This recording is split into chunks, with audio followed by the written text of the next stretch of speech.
Hi guys, mga kaganapan, nakarang araw, June 3, 2026. So eto na nga po, another day, another mini vlog bilang may kababuyan. Pagdating ko dito guys, as in nakahanda na, pagkain na lang ang kulang at mga bisita ng aking bagong kumare or pinsan. 9:40 naman ng umaga ay nasa biyahe na kami, which is nasa sentro na ng Sipokot guys. So far, tulog na tulog pa din ang bibi na ito, and finally guys, nandito na kami sa Kalagbangan na simbahan. Nahalos nga po isang oras may kalahati ang biyahe at first time ko nga makarating dito, so today ay ninang day si madam nyo, char.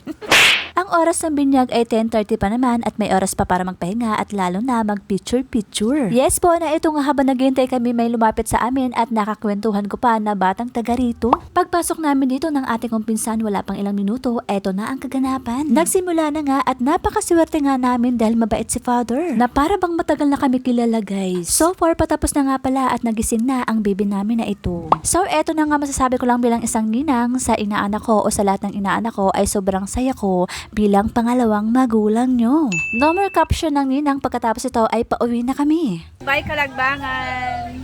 Shout out sa Indo! Sa oras na ito, on the way na kami sa bahay ng pinsan ko, tamang-tama, tanghalian na. Yes po, pagkalipas ng isang oras, nandito na kami sa bahay nila. So ayan nga po, nakahanda ng mga pagkain at excited ako sa makakain kong putahe, lalo na ang lechon guys. Charing. Napaka-special nga ang araw na ito sa pamilya nila dahil triple ang celebration. Dalawang birthday celebrant at yun na nga binyagan. So far, kakain na kami guys. Talaga naman mukhang masasarap ang niluto nila. At habang nagpo-program nga ay nakain naman ang karamihan at talaga naman may paklawn pa sila. So eto na nga ako, kain ng kain hanggang sa inabutan kami ng lechon baboy, isa sa paborito kong pagkain. Hahanap-hanapin mo at mamimiss mo talaga, lalo pa kung crispy ang balat katulad dito. At yun na nga po, napadami ang kain. Na para bang wala pa sa planong tumayo ang ninang na yan at bigla nga akong tinawag para magbigay ng mensahe sa inaanak ko. Pagkatapos ko magbigay mensahe, may biglang lumapit sa akin na followers ko. Galing pang Taisan, so dito na nga po nagtatapos ang aking mini vlog.